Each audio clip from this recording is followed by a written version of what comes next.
Ashama harka fuunuun dhigeessanuu kabajamtoota jaalatamtoota chanalii Murtii Entertainment. Arraan tana sagantaan isin qabadhee dhiyaadhee sagantaa farda siidaa dabalee. Tibba kana aartii Haacaaluu Hundeessaa waa'ee farda siidaa dabalee fi waa'ee Minilik tuttuqe ture. Fardi siidaa dabalee sun farda Minilik irra taa'ee kunuunsa suura ka'e san farda hatame beektaa? Eentati? Namicha nami hattuu. Seenaa kana barruulee duudhaa jedhamtu irraa hin argadhe. Obboleewwan sadii bara sanaa haala rakkisaa keessatti hojii guddaa hojjetan jedhe ture. Dhugumaa barruuleen san kan maxxanfame waggaa 12 dura bara 2008 jechuudha. Barruulee kana keessatti mata duree farda siidaa dabalee jedhu seenaa isaa kan qorate kan barreesse Siisaay Bulbuleeti. Sirbaan immoo kan sirbee Galaanee Bulbuleeti.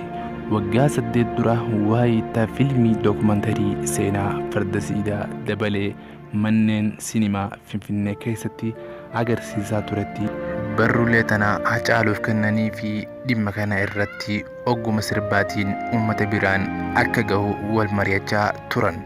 Innis osoo hin turin wallee maalan jira jedhuun seenaa kanaa fi kan biroo itti dabaluudhaan uummata biraan gaheera. Galaanetiya farda siidaa katanii siidaa dabalee suuri. Galaanetiya hirkaan udaan geessanii barrii ture buulee. Galaanetiya farda siidaa hatanii siidaa dabalee suuri. Galaanetiya hirkaan udaan geessanii barrii ture bubbulee jedhee Haacaaluu Hundeessaa boonsaa qabsoosaa tarkaanfiitti aantutti tarkaanfachuunsaa bara baraan kan yaadatamu ta'a.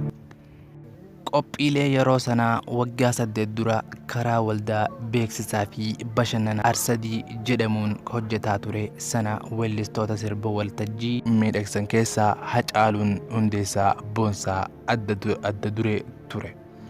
Sochii yeroo sana taasisaa ture keessatti Haaceen gumaacha seenaan hin dagatamne taasisaa ture.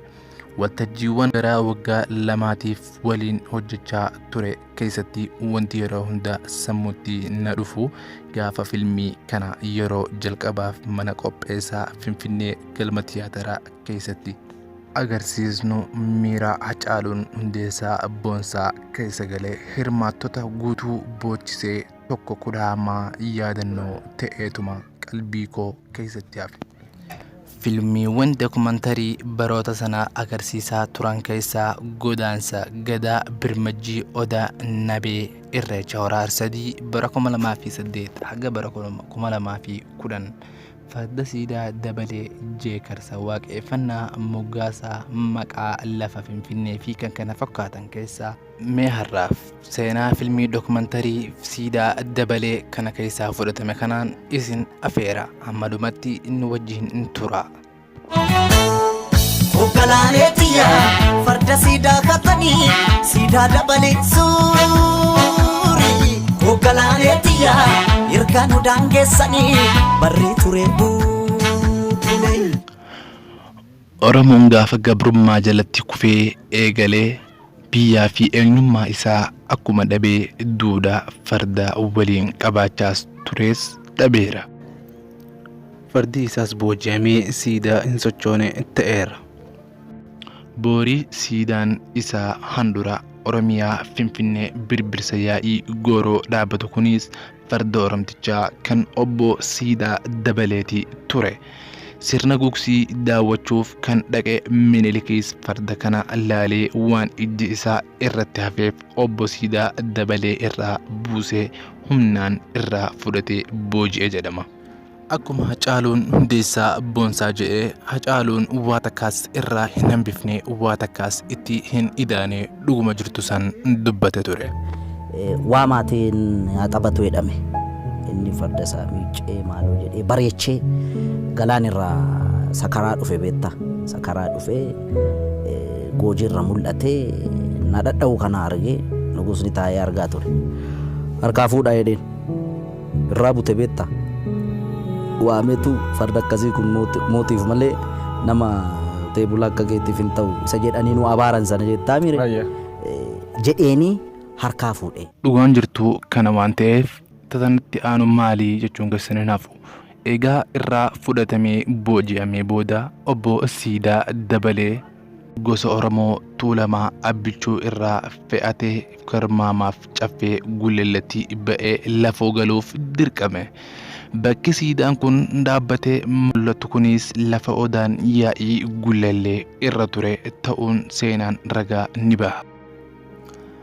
Odaan yaa'ii gulleellee akka beekamutti odaa waaqeffataa fi abbootiin gadaa durii jala taa'an yaadaa fi waa hedduutti wal dabarfatanii akkasumas itti haara fudhatan akkuma aadaa kan abbootiin gadaa itti bulanitti kan odaan kun filatamaadha ture. Odaa kana buqqisaniitu fonqolchaniitu Siidaa kana irra dhaaban. Kabajni farda Oromoo irraa mulqamee carraan isaa ba'aa walii gadi harkisuu ta'e. Harroomee ba'aa sana booda fardeen Oromoo hedduun nafxanyootaan saamaman. Akka fakkeenyatti Onkoleelleessaa 23 bara 1882 yeroo cidha ijoollee nugusoota Habashaa Zaawidituu Minilik fi Raas Aariyaa Sillaasee Yohaannis wal fuudhan fardeen Oromoo 1800 ol irraa fudhatamee achumaan godaannisaa hin irraanfamne ta'eetuma hafe. Kun hunduu haa ta'u malee fardeen Oromoo booji'anii fixuun yookaan haadha fardaa maseensuu hin dandeenye. Oromoonis akkuma ta'ee loogoo farda isaa gadi hin dhiifne. Ulfinnii fi kabajni fardaas ni babbade malee baddee hin hafne. Lafeen fardeen Oromoo aanolee Calanqoo Tuulamaa fi Oromiyaa iddoo hedduutti cabxee akka qoraanii bobbaatus har'aas hambaan inuma jirti.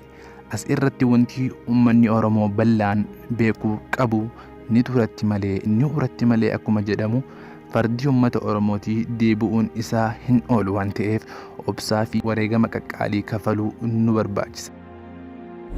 Gaafa amma farda kana laalu nan aara beektaa farda hatame farda nu jalaa hatame kanarra taa'anii hin qaanofnee nama qaaneessiteedha. Inumaayyuu immoo suura kaa'anii cimaanii. Dhaloonni kun waa'ee farda kanaa gaafachuu qaba barbaachisaa taanaan fardi abbaa qaba beektaa. Warri Minilik leellisu fardi kasaatii jedhu maal jettaan fardi kasaatii inni farduma isaatiin dhufee. No inni calqaba harree yaabbatee dhufe. Gara Oromiyaa gaafa seenu seenaa jedhaa bara caaluu miti kan jedhu. Seenaan immoo rirmi nyaatu beektaa.